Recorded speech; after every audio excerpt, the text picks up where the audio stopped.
राधे राधे दोस्तों आज मैं आपको बताऊंगी कि बैसाख के महीने में श्री तुलसी जी को जल अर्पित करने का क्या महत्व है और बैसाख के मास में तुलसी जी की पूजा करने से क्या फल मिलता है।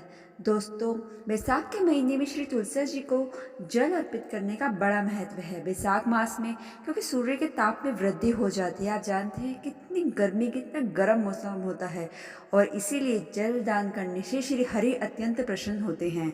जानते हैं कि तुलसी को जल दान क्यों करना चाहिए। चलिए पढ़ते हैं आगे। तुलसी श्री कृष्ण जी की प्रिया है, ये आप सबको पता है। उनकी कृपा के फल से ही भगवान श्री कृष्ण की सेवा का अवसर भी प्राप्त कर सकते हैं आप। तुलसी देवी के संबंध में कहा गया है कि तुलसी के दर्शन मात्र से ही संपूर्ण पाप नष्ट हो जाते हैं। जल दान करने से यम भय दूर हो जाता है। रोपण करने से यानी इसको बोने से उनकी कृपा से कृष्ण भक्ति वृद्धि होती है और श्री हरि के चरण में तुलसी अर्पण करने से श्री कृष्ण का प्रेम प्राप्त होता है। दोस्तों, समस्त पत्र और पुष्प में तुलसी सर्वश्रेष्ठ है। तुलसी सर्व कामना प्रदान करने वाली है। मंगलमय, शुद्धा, सुख्या, वैष्णवी, विष्णु प्रेयसी एवं सभी लोकों में परम शोभाय है। भगवान शिव कहते हैं कि हे कार्तिकेय, जो व्यक्ति भक्ति भाव से प्रतिदिन तुलसी मंजरी अर्पण कर भगवान श्री हरि की आराधना करता है, यहाँ तक कि मैं भी उसके पुण्य का वर्णन करने में अक्षम हूँ, यानी कि मैं सक्षम नहीं हूँ, मैं उसके पुण्य के बारे में आपको नहीं बता सकता हूँ। इतना पुण्य प्राप्त होता है। जहाँ भी तुलसी का वन होता है, भगवान श्री गोविंद वहीं वास करते हैं और भगवान गोविंद की सेवा के लिए लक्ष्मी, ब्रह्मा और सारे देवता वहीं वास करते हैं। भगवान श्री कृष्ण जगत में बद्ध जीव गणों को उनकी सेवा करने का अवसर प्रदान करने के लिए भगवान श्री कृष्ण ही तुलसी रूप में आविर्भूत हुए एवं उन्होंने तुलसी पौधे को सर्वाधिक प्रिय रूप में स्वीकार भी किया। पाताल खंड में यमराज ब्राह्मण को तुलसी की महिमा का वर्णन करते हैं। चलिए हम सब भी सुनते हैं क्या वर्णन करते हैं।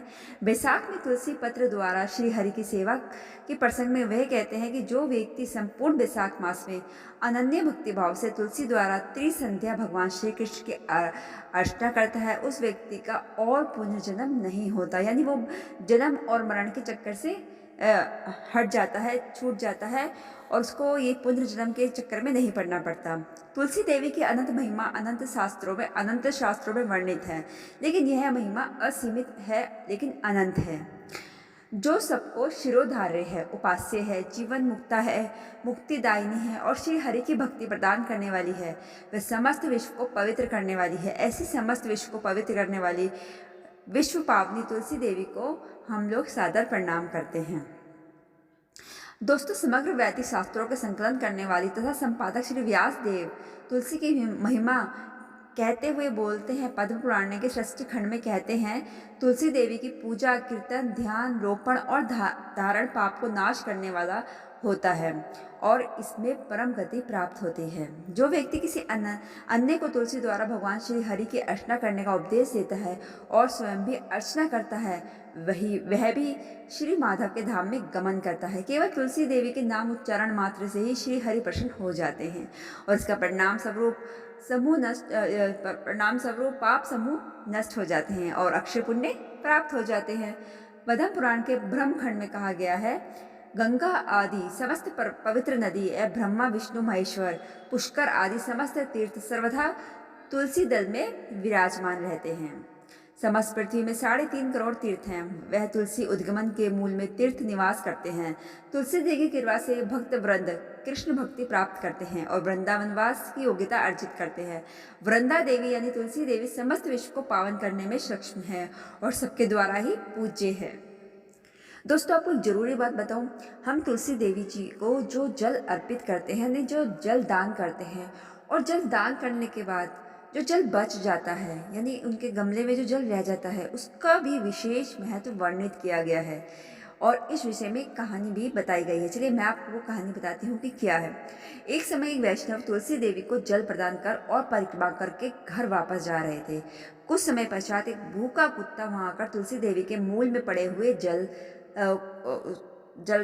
मूल में जो उनका जो जल था, मतलब जो गमले में, मिट्टी के गमले में जो जल पड़ा हुआ था शेष, तो क्या हुआ, एक कुत्ता उसको पीने लगा। लेकिन तभी वहां एक बाघ आ गया और कहने लगा, दुष्ट कुकर, तुम क्यों मेरे घर में खाना चोरी करने आए हो? और चोरी भी करना ठीक है, लेकिन मिट्टी का बर्तन क्यों तोड़कर आए हो? तुम्हारे लिए उचित दंड केवल मृत्यु दंड है। इसके उपरांत बाघ उस कुत्ते को ही वहीं मार देता है। तभी यमदूत के गण उस कुत्ते को लेने आते हैं, लेकिन उसी समय क्या होता है, विष्णु दूत गण वहां आते हैं और उनको रोकते हैं।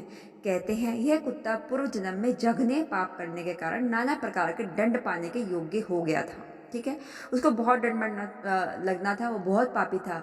लेकिन केवल तुलसी के पौधे के मूल में पड़े, यानी तुलसी में के पौधे में जो जल बचा हुआ था, उस जल के पान करने के फल से उसका समस्त जो पाप था वो नष्ट हो चुका है, और तो और वह विष्णु गमन करने की योग्यता भी अर्जित कर चुका है। अतः वह कुत्ता सुंदर रूप को प्राप्त करता है और बैकुंठ के दूत गणों के साथ भगवान धाम गमन करता है। जगत जीवों को कृपा करने के उद्देश्य से ही भगवान की अंतर शक्ति श्रीमती राधा रानी का प्रकाश वृंदा तुलसी देवी के रूप में इस जगत में प्रकट हुआ है।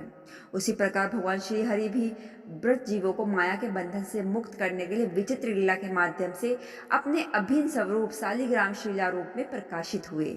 चारों वेदों के अध्ययन से लोगों को जो फल प्राप्त होता है, केवल शालिग्राम शीला के अर्चना करने के मात्र से ही वह पूर्ण फल प्राप्त किया जाना संभव है। जो शालिग्राम शिला के स्नान जल चरणामृत आदि को नित्य पान करते हैं वह महापवित्र होते हैं एवं जीवन के अंत में भगवान धाम गमन करते हैं।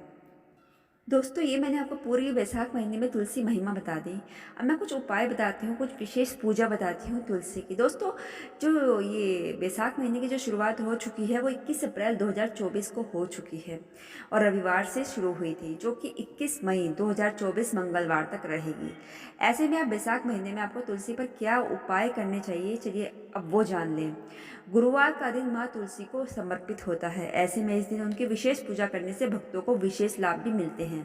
गुरुवार को तुलसी की पूजा करते समय एक बर्तन में 7 हल्दी की गांठ, 1 गुड़ का टुकड़ा और 7 चने की दाल डालें और उसे तुलसी के पास रख दें। ऐसा करने से आपकी हर मनोकामना पूरी होती है।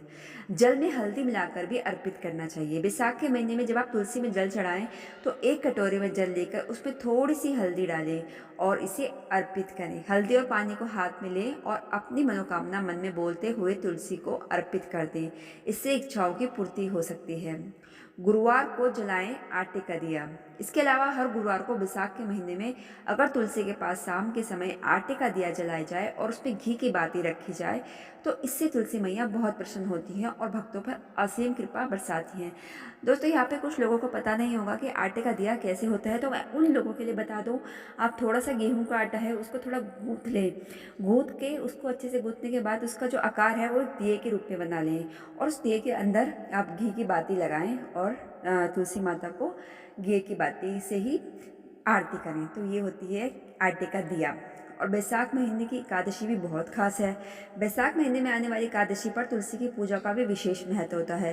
इस दिन तुलसी के पौधे पर आप लाल रंग की चुन्नी चढ़ाएं, सुहाग की चीज़ें अर्पित करें। ऐसा करने से लक्ष्मी माँ की कृपा बनी रहती है।